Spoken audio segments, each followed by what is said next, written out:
Débutons cette rétrospective au Tanganyika avec la certification et sortie des 197 enfants du groupe armé Motono grâce à une mission de vérification des présumés enfants associés aux forces et groupes armés sur différents sites du territoire des Mouba à plus de 200 km au sud de la ville de Kalemi, effectuée par la coordination provinciale du PDDRCS Tanganyika en collaboration avec ses partenaires du DDR Enfants. Parmi ces enfants certifiés associés aux groupes armés se trouvent 124 garçons et 73 filles.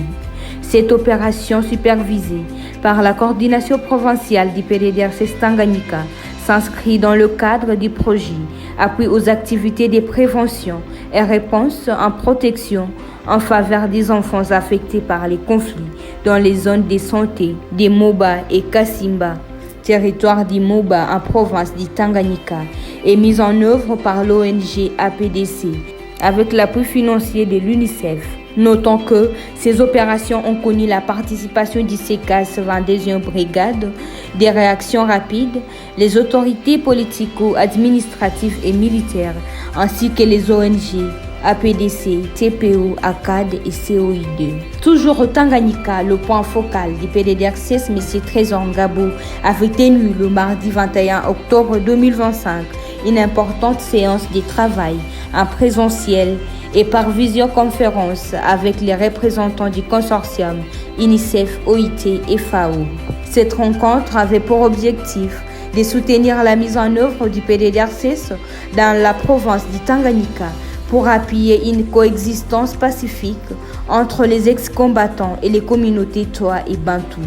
Cette séance avait permis de passer en revue des prochaines étapes opérationnelles à la suite de la transmission officielle des listes des bénéficiaires ex-combattants démobilisés par les PDDRCS aux agences du consortium.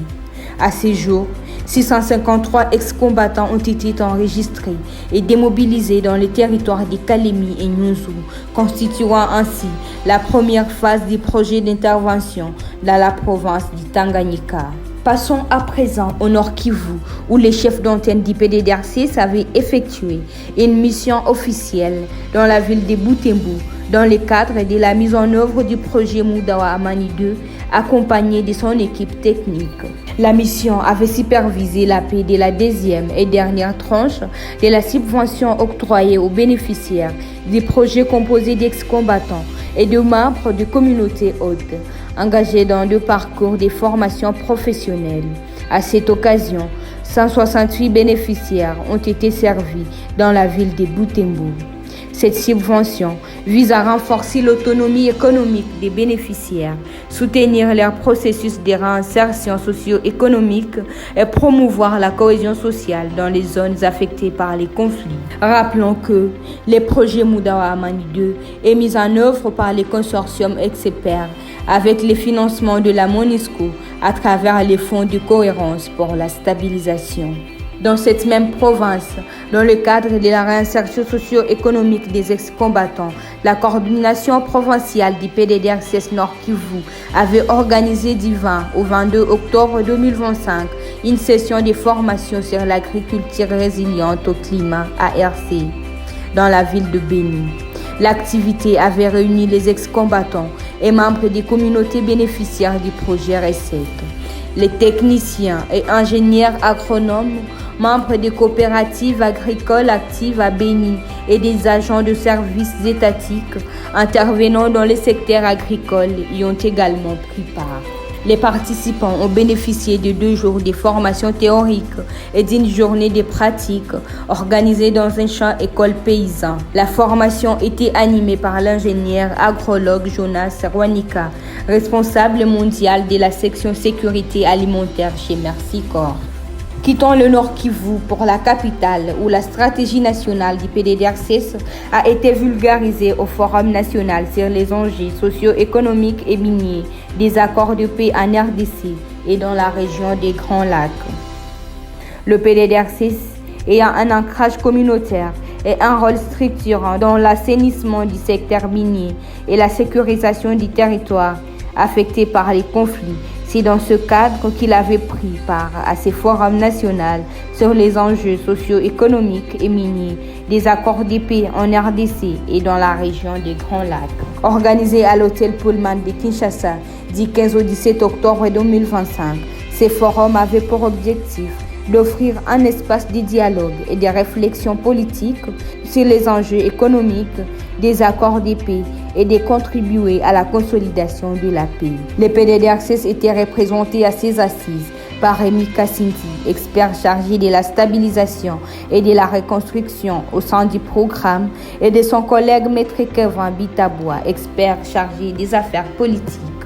Ils ont expliqué aux participants la stratégie socio-économique et minière du PDDRCS dans la stabilisation de la RDC. Toujours à Kinshasa, les Mouami de Bavira réaffirment l'accompagnement de sa chefferie à la mise en œuvre du PDDRCS.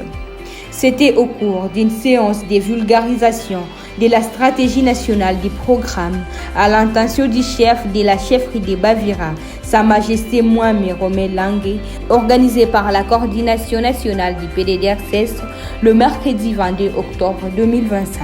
Pour les PDDRCS, les chefs coutumiers jouent un rôle important dans la résolution des conflits fonciers, la médiation, la réconciliation, la protection et représentation des communautés, la préservation des valeurs culturelles et sociales,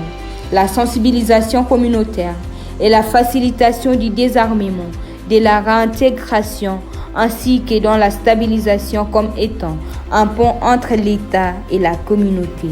Cette activité s'est déroulée sous l'égide de la coordonnatrice nationale adjointe chargée des questions techniques et opérationnelles du PDDRCS, Mme Marie-Chantal Lumba Chimanga, avec à ses côtés son collègue en charge de l'administration et des finances, M. William Badika Loamouchi, et les experts du programme, au cours de laquelle la stratégie nationale du programme, sa mise en œuvre à travers l'exécution de ses plans opérationnels national et provincial, du plan d'action prioritaire et de ses manuels de gestion ont été expliqués par l'expert Jeff Kabatunanga, chargé de suivi et évaluation à la coordination nationale.